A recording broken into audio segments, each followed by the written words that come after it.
Okay, hi. We're doing this on RAG. So our agenda for today is we're doing an intro to GenAI. Then we're going to be doing an intro, and we're going to be doing a live demo with some announcements after. So firstly, just a PSA. The use of GenAI in your products may make you eligible for some additional prizes. So just keep that in mind when you're developing your projects. So let's go into what is GenAI. So generative AI creates content like text, images, or code by learning patterns from data, and powers applications like chatbots, content creation, and image generation using advanced DL models. So there's different uses of Gen AI. There's, one is content creation and like writes articles, market copies, or social media posts. It's also used for image and video generation. You can create artwork, product markups, and deepfake videos. And it's also used for code generation. You can write and debug software. All of you. Okay, so first we're going to be talking about what exactly LLMs are, and then talking a little bit more about Gemini, which is what we're going to be using today. So an LLM stands for a large language model, and it's a deep learning algorithm that can perform NLP tests. And the way it works is that it's pre-trained on a vast amount of data, which is how it's so good at performing all these like generic tasks that seem easy to us, and it kind of mimics natural intelligence. And so what are LLM APIs? So LLM APIs is using a third-party provider's API to access LLMs without running it on your own software. So you can kind of use that as an interface to communicate with the LLM rather than having to host it locally on your own. And so some examples of this are OpenAI's ChatGPT, like GPT-4, Gemini, as we're going to be talking about, and other closed source models. And so Gemini API specifically lets you access the GenAI models from Google. So that's why we're going to be using that today. And what are self-hosted LLMs? So I just mentioned that, but it's basically when you run the LLM on your own hardware or rented cloud instance, for example, GCP, AWS, Azure, OCI. And some examples of this are Llama, Mistral, and other open source models. So they all have their pros and cons, but these are two ways to actually run an LLM. So then let's talk about some LLM limitations. First of all, hallucinations. This is when, for example, you put in some math equation into ChatGPT and it fully answers it wrong, or it like comes or like it answers something that you did not even like expect it to say. Something like that. That's an hallucination. Or it might just be great at answering some questions specifically regarding some domain, which I guess the math equation thing also ties into that. So domain specific information is not very good for LLMs. And it can't answer questions about private data because it's trained on public data. So if you ask it a very specific question that it wasn't actually trained on, it wouldn't know anything about that. So you can't ask it like hyper-specific private data questions. Okay, so then let's talk about RAG, or retrieval augmented generation. Yeah. So this addresses these problems by retrieving information that's relevant to the user's questions from a knowledge base and passing that information to the LLM. So we're going to talk about how that's possible. So first we're going to talk about how this strengthens the LLM response accuracy, including domain-specific queries. Secondly, it customizes the data, and you don't need any retraining of the model. So it basically pulls it, but you don't actually have to like fully retrain it on like private or specific data. So it's very useful for that. So first we're going to be talking about retrieval. Retrieval is when you convert a user query to a vector and then match it with embeddings in the vector database and return the most relevant vectors. So this is the process of retrieving because it's going in and looking at the vector database and finding the most relevant vectors and realizing that those are the ones that the user is likely looking for that information. So next, augmentation. So you add the most relevant retrieved data to the LLM context. So when you put in a user prompt, usually that's the only thing that gets sent to the LLM, but with RAG, what gets sent is in addition to the user prompt, you also add in all the relevant vectors. So all of that gets sent to the LLM when it makes its final like response. And lastly, generation. So this I'm sure everyone is pretty familiar with. This is when the response is created and actually returned to the user. So embeddings.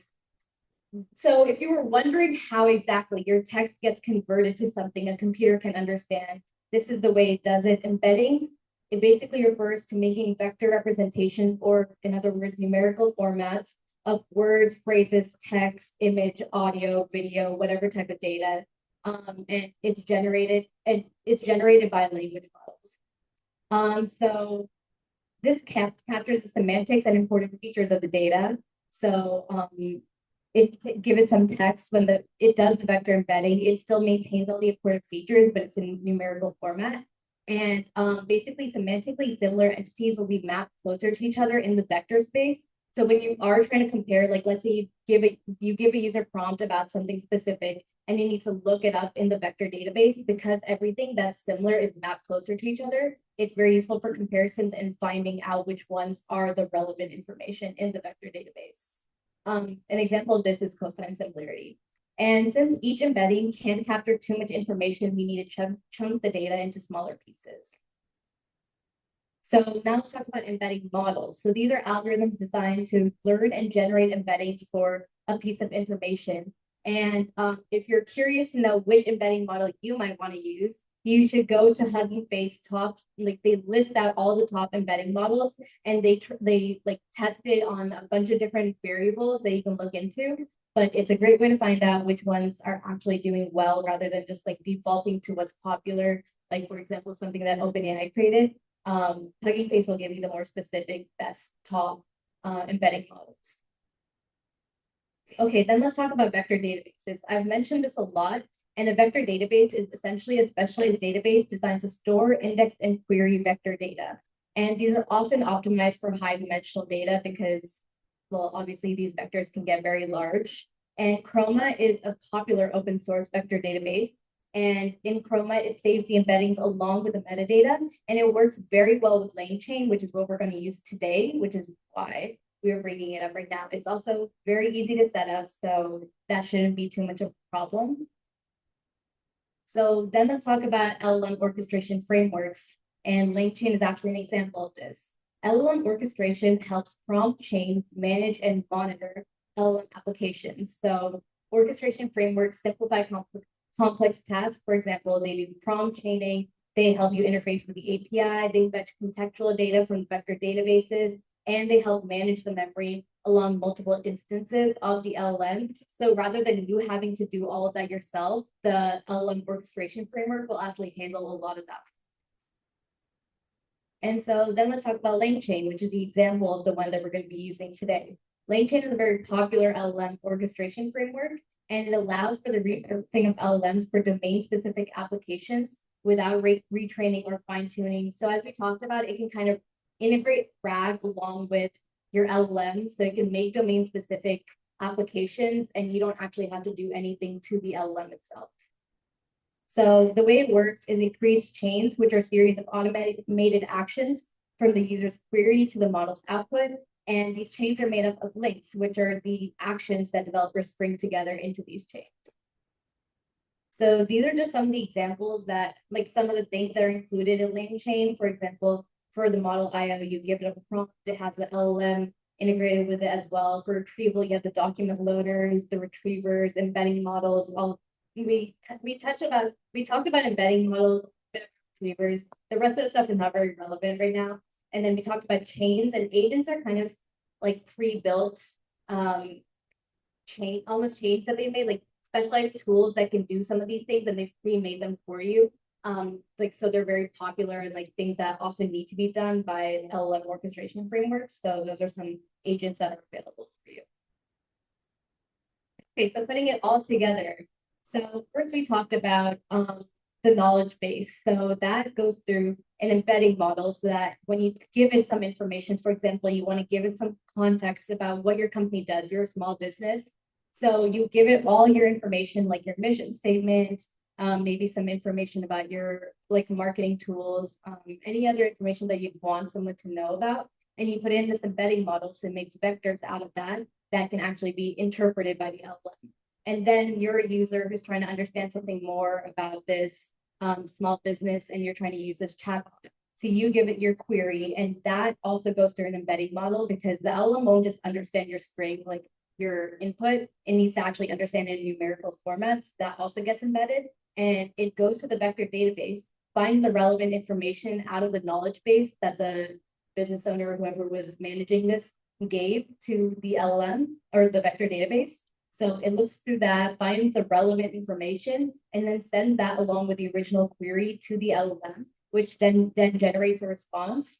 And in this case, the LLM orchestration framework example is LangChain, but there are definitely a lot more. So this is just a very popular one. Okay, any questions? I know I kind of sped through that, but yeah.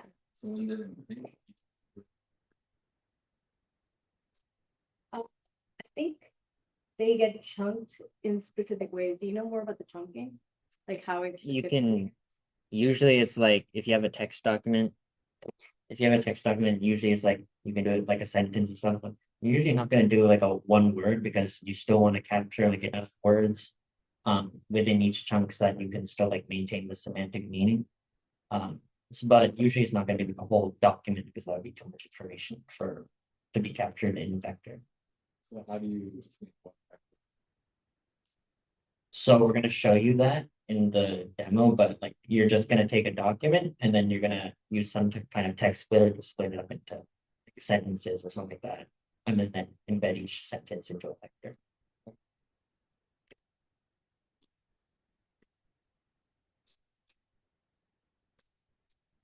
So we're gonna start the live demo now. So hopefully you have the slides pulled up. If you don't, the link is in the bottom left of this slide. And then go to the link for the notebook on this slide, 20.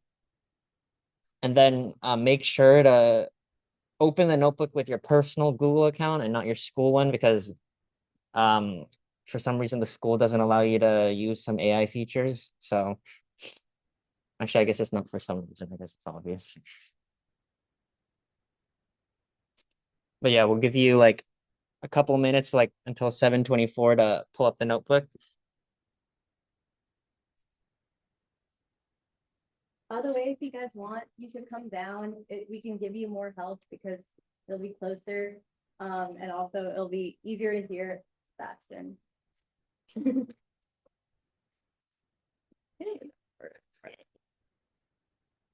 Change the wording of my slide. I was like, what the hell? I just removed the buzz to reduce the word. It's fine. You did fine. You did well. It's like bro, I'm like freaking up. No, you did really good. So, bro, I'm gonna be like driving home when this next meeting happens. I'm gonna be stuck in traffic.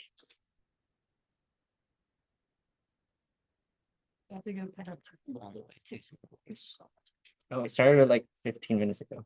Oh, I mean, the slides are posted, and we're also recording too. So I took a 30-minute nap, y'all. you're still sick.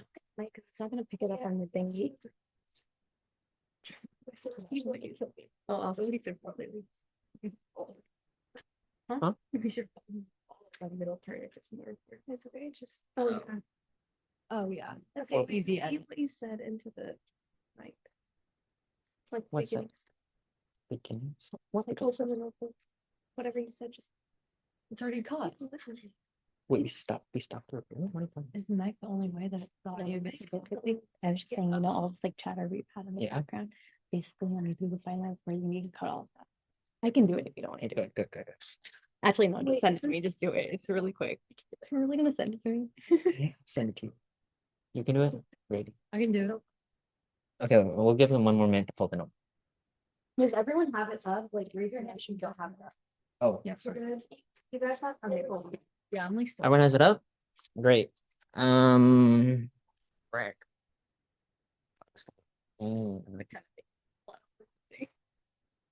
That's fine.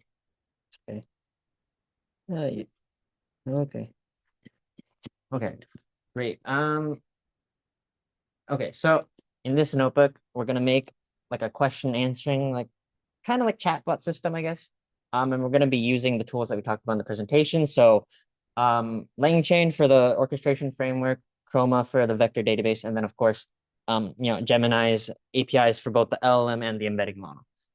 Okay, okay, great. So starting off, of course, you have to install like the Python packages.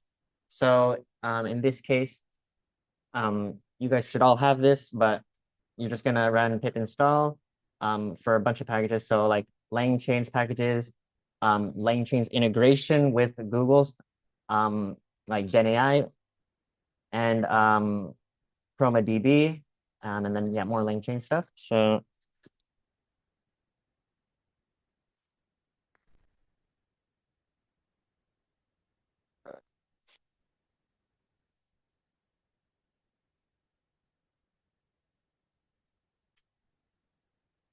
yeah, and just like give it like 30 seconds or so. It'll be better. It never like goes. Oh, Okay, yeah, it does. but I think it's fine. I tested it, it's all fine, so it's okay. It's like a pain. Yeah, it's okay.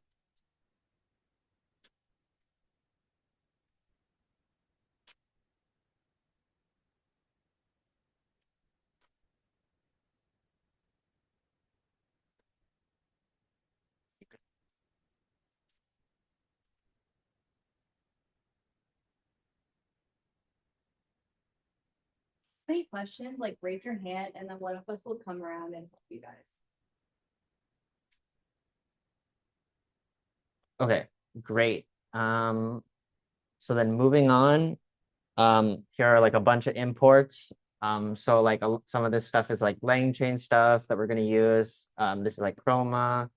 But yeah, just run this. So, and then now you're gonna have to have an API key in order to use Gemini's like APIs. Hopefully you all are familiar with like API keys, but like just in general, like when you use external like third-party APIs, you're gonna have to have an API key to like identify yourself and stuff like that. So in this case, I already set my API key, but you would go to Google AI Studio. And this is why it's important to be signed into your personal email account. And then yeah, if you go here, you can create an API key and then go ahead and create your API key. And then yeah, I would give like everyone like 2 minutes to do that and then copy it. Make sure you copy it to your clipboard.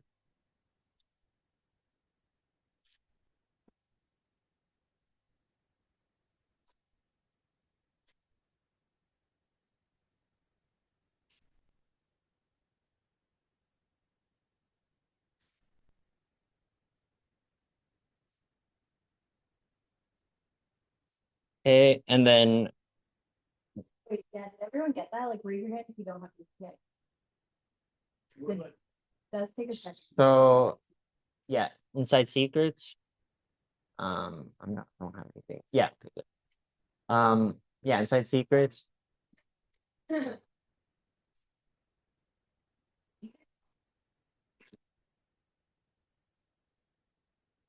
And then in here, you would set the name of the secret to Google underscore API key, like how you see here, and then paste the API key over here. Do you guys get that or do you guys need help? Okay.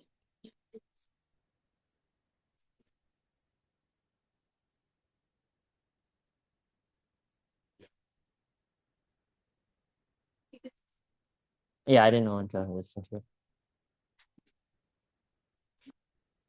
Okay.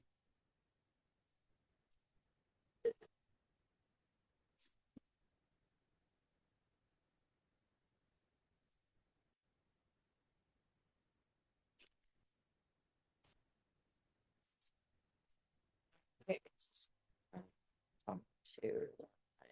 Everyone else get it? Yeah? Oh, Okay.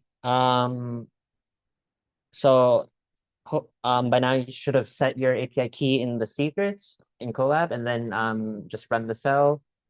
What? Okay. So basically this is just grabbing your API key from the secrets and setting it to the environment variable. Okay, okay, great. So now we're gonna work on the retriever. So our knowledge base in this case is gonna be a website, and then we're just gonna basically grab the text from the website and then make that our document for the knowledge base. So in this case, it's gonna be a CNN article, and you'll know for sure that the RAG is working in this case because the LM that we're using was trained up to the knowledge cutoff was August 2024. And as you can see, this is December 2024. So it's after the knowledge cutoff. So there's no way the model can like know about this stuff. So basically you guys should already have this code. You're just grabbing the text from this URL using LangChain's web-based loader, and then you're going to load that text into a variable. So yeah, go ahead and run that. I think it'll take a little bit.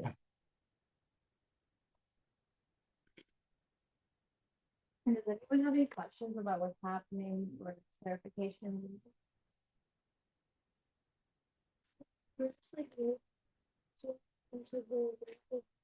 Yeah, we're taking the text from the article and then putting it in. Hmm? Yeah, I don't know how exactly it works in the black box. This is like one of LangChain's like features. They just offer a module to do it for you. So when you It's in string form. So we're gonna have to convert into vector later on. Okay, hopefully yours has finished running by now. Okay, so now we're actually gonna like get more involved. So over here, so so the information that we have in the docs variable is like not very like neat and like good for us to like work with.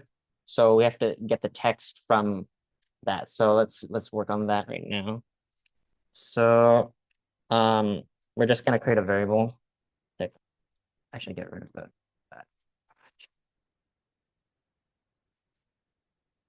Okay, so I'm just making a variable to like store the string. And then I'm gonna go through the entire docs array, and then just gonna append the page content from each doc into this string variable. Okay, yeah. So pretty straightforward. Yeah, and page content is like the actual like string from the docs.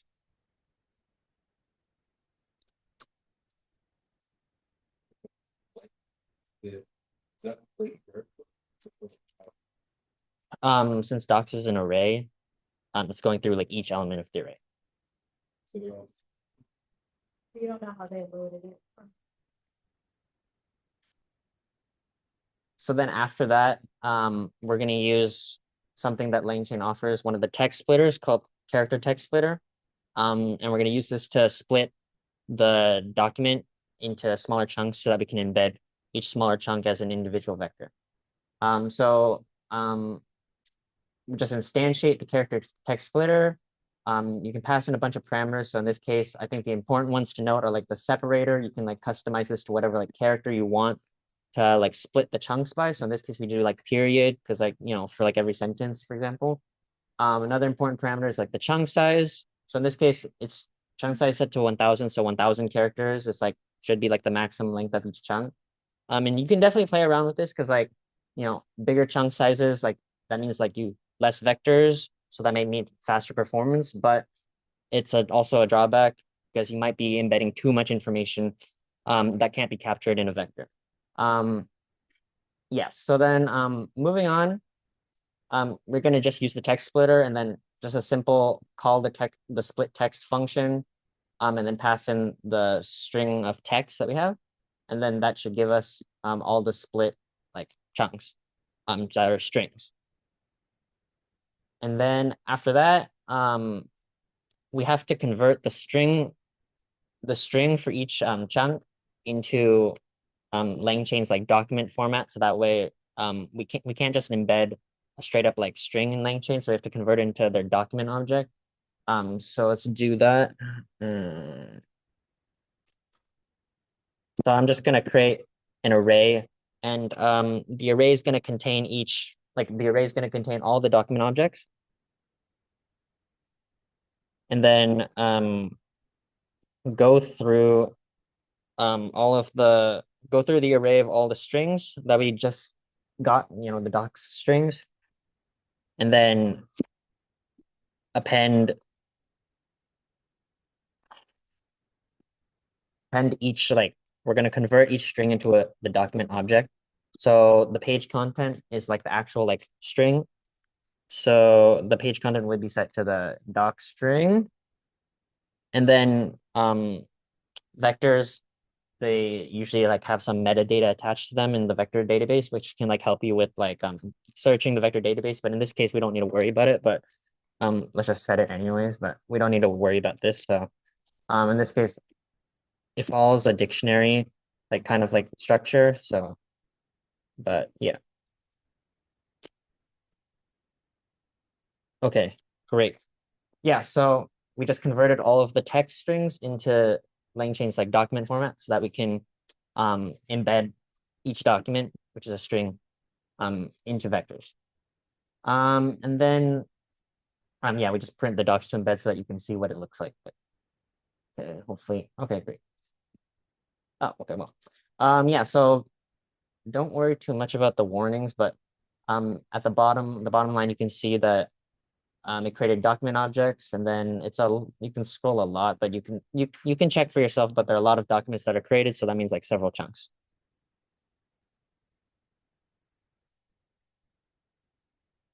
Okay, and now we're gonna move on to the like actual embedding.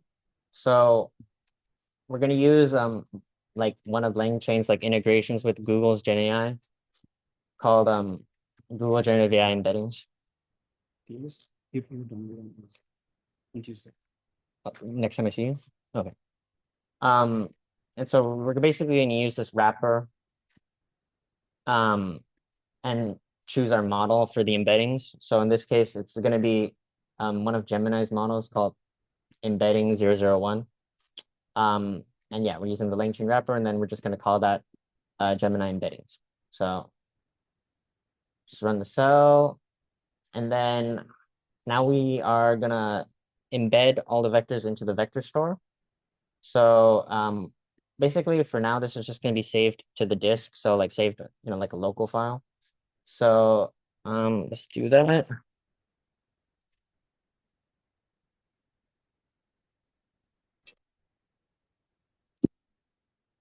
So we define our vector store, and remember we're using Chroma in this case. There are a lot of options for vector stores, but that's what we're using here. And then the from documents function is important because like it takes the string chunks and then it'll embed that using the embedding model and then put it into the vector store. So we have to specify what documents we want to actually embed. So that's going to be the docs to embed that we had before. Remember, that's the array of all the documents. And then we also have to specify the embedding model that we're using. So it's the one that we just instantiated, Gemini embeddings. And then since this is being saved in a local file, we have to specify what directory to save it to. So in this case, we set the persist directory parameter. We'll just set it to like chroma_db. So that'll just save the vector store into a directory called that locally. Oh, okay. What about the rest of you guys? Are you guys getting it? Yeah. Sure. Here.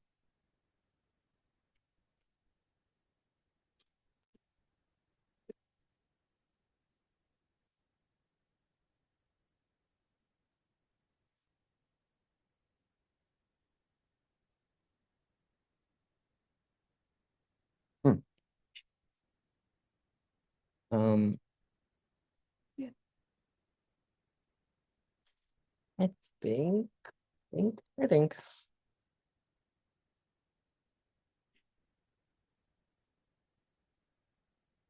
You guys need any help? Like, we'll come help you guys. Or.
Okay, let's any issues. Anyone want me to like slow down or? Okay. Sebastian.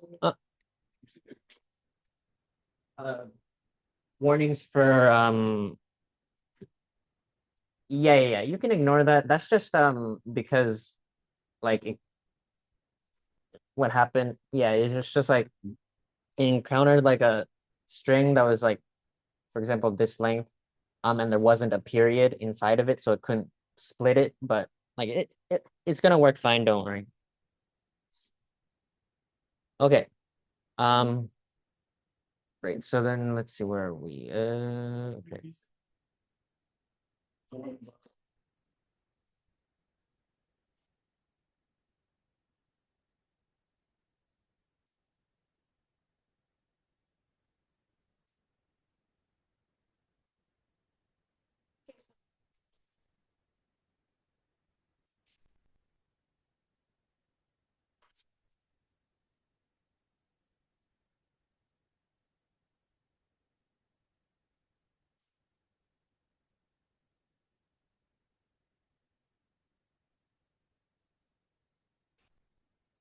So it's taking the document chunks that are in string form, and then it's embedding that using the embedding model into a vector, and then storing the vectors inside the chroma vector store. And it's saving it in a local file. Yeah, this in this directory. Okay.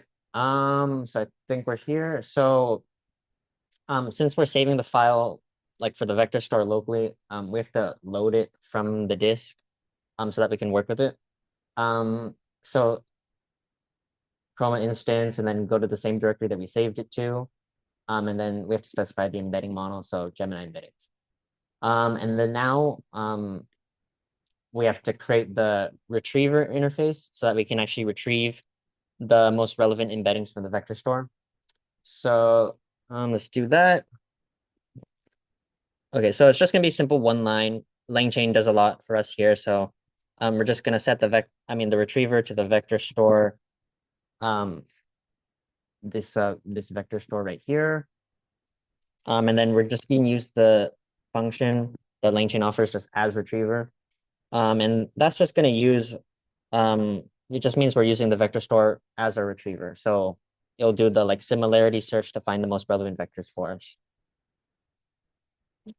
And so this search KWRs, yes, they're all the same.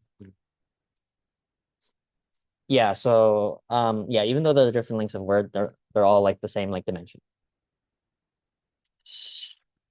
Okay, and then this search KWRs is just it allows us to like specify certain parameters. So like this K parameter represents like how many vectors we'll retrieve. So like for a query, it'll retrieve like the top K most relevant vectors.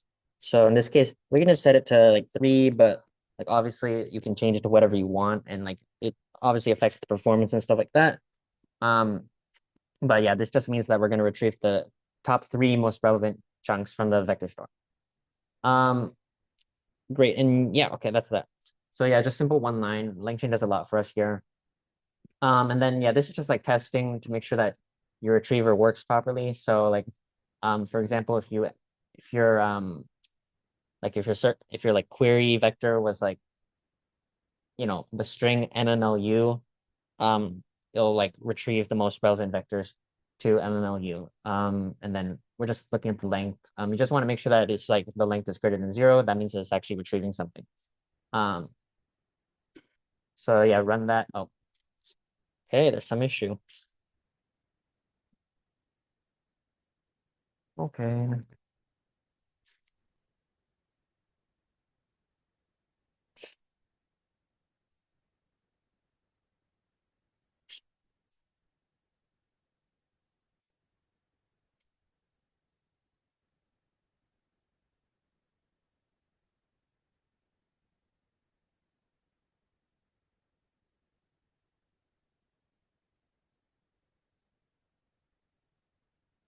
Mm,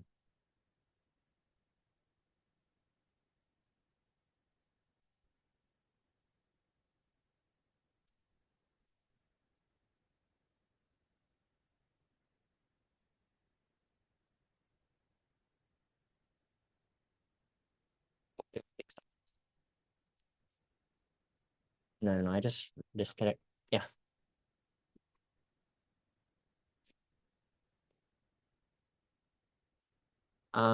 Here.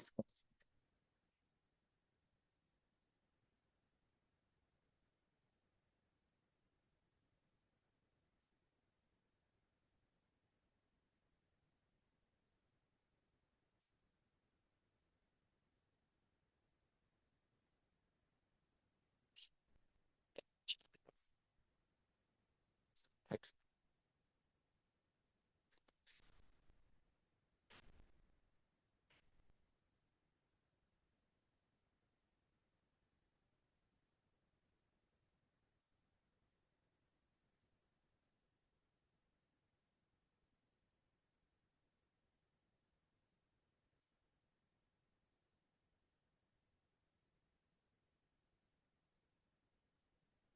Okay.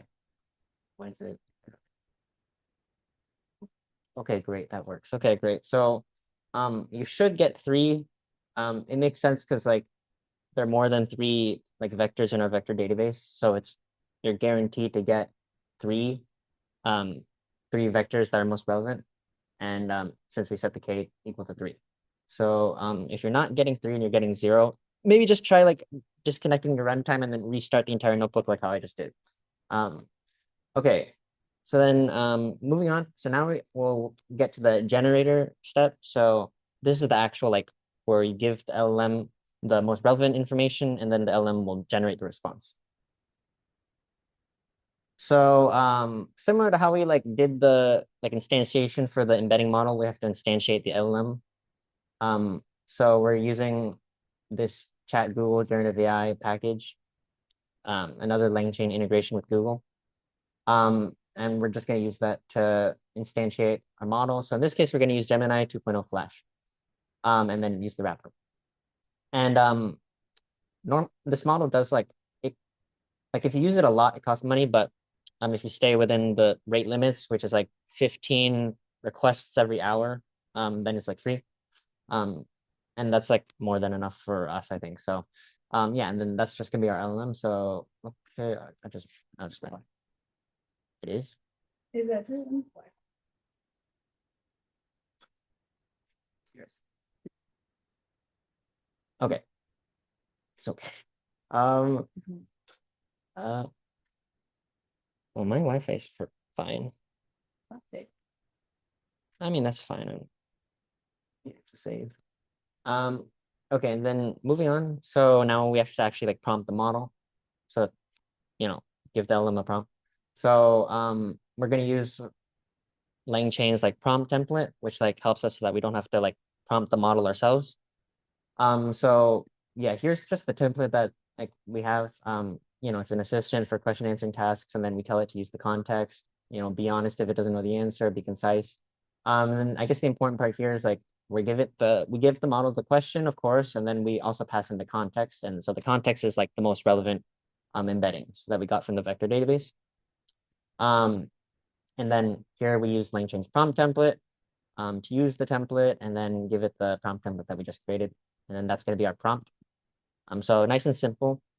And then just print out the prompt so that you can see what it looks like. But yeah, it should look like this, like input variables, so context and question, right? Because we're requiring them to input the context and question, and then you can see like the rest of the template, which is like just what we said it, and then you're an assistant for question answering test.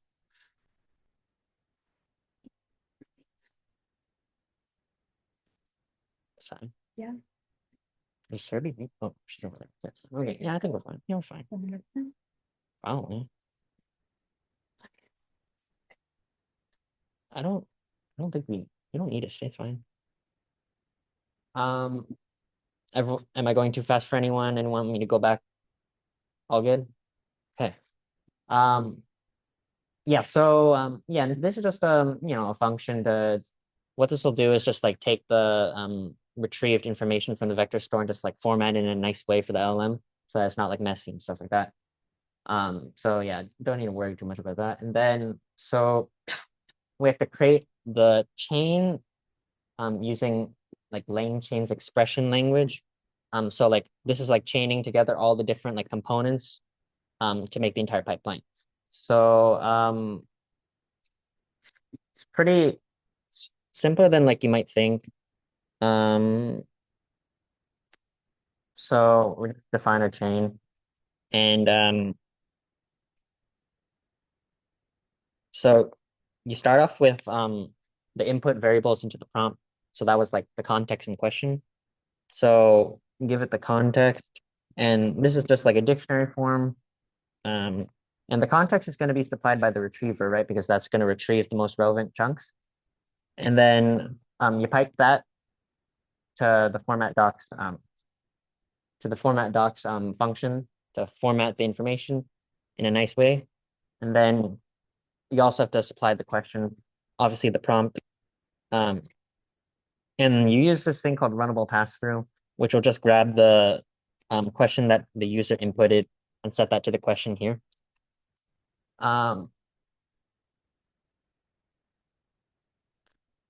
Okay, and then so that was like the input into the prompt. And so then now that goes into the prompt. So this is the prompt that we just created up there. And then after that, you have to pipe the prompt into the LM. So like you're passing the prompt into the LM. And then finally, you pipe that to this thing called string output parser, which will just take it'll take the LM's output and like format it in a nice way for you to read. And yeah, that should be it. So that's creating our chain. Like you can see everything in the pipeline here. So let's just run that. Okay. All right. And then now here, we're gonna do something similar. This is just for like the notebook like demonstration. Just to like show you like how the RAG system is like how it like is more accurate than a system that doesn't use RAG in this case. So basically we're just gonna do the same thing. We have a prompt template for a system that's not using RAG. And so it's the same prompt template, it's just that we don't have any context because yeah, there's no context in a system that doesn't use RAG. And then same thing as before, create prompt, and then create the chain. It's going to be very similar to the chain that we just made, except more simple since there's no context. So yeah, so you start off with the question and then you get the question.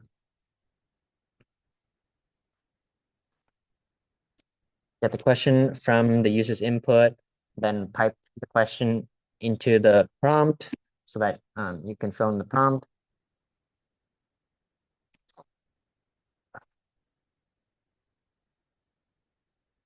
See. And then after that, type the prompt into the LM just like before, and then finally pipe that into the string output parser to format the response. Yeah. Okay, great. And then yeah, now we get to, I guess, the like interesting stuff. So we're using LangChain's like invoke function to just ask whatever question we want. We're starting off with the non-rag chain. And so in this case, we're going to ask like, what is Google's Whisk? And so if you looked at the article that we read from, it talks about like Google's newest AI tool is called Whisk, and it lets users upload photos and use image prompts instead of text. So here we should see the LLM like screw up and not know and like make up something because it's not using RAG and it's certainly not trained on this article. So okay, well, at least it didn't like hallucinate. So, but yeah, you can see that it doesn't know what Whisk is. Since this is just the LM, there's no rag in this one. So now we'll do the same thing, same query, and invoke it on the rag chain. So this has like all the retriever and everything. And yeah, so you can see that this kind of got the answer right, allows users to upload photos, get an AI generated image in return. So here, hopefully you can clearly see that, the RAG system was more accurate. But yeah, that's everything. And obviously, like, you can feel free to play around with different queries, try out like different websites, a lot of ways to like customize a RAG system. But yeah, so like I guess I'll just go back to the slideshow and then wrap it up. Here's a good blog that I like if you want to learn more about RAG. You can click on the link here in the slide deck, and then do you want to do the announcements? Okay. So, actually, let me just grab this. Okay, so Half Demo Day is gonna be on February 26th from 6 to 8 p.m. in the same room. And then we have a template that we have attached on this slide. So we would love for you guys to use that template. It's low stakes and you guys have the opportunity to win prizes. Just to kind of add on to this, to reiterate, full demo day is on April 19th. So keep that in mind. Hopefully you guys have a project to showcase by then. And also GenAI workshop part 2, which is about image reasoning potentially. So just keep, an eye out for that, an announcement on when that may be. So yeah, thank you guys for coming. I don't even know Yeah. if this was on. This wasn't even I don't on. think I was like talking into it. It wasn't even on.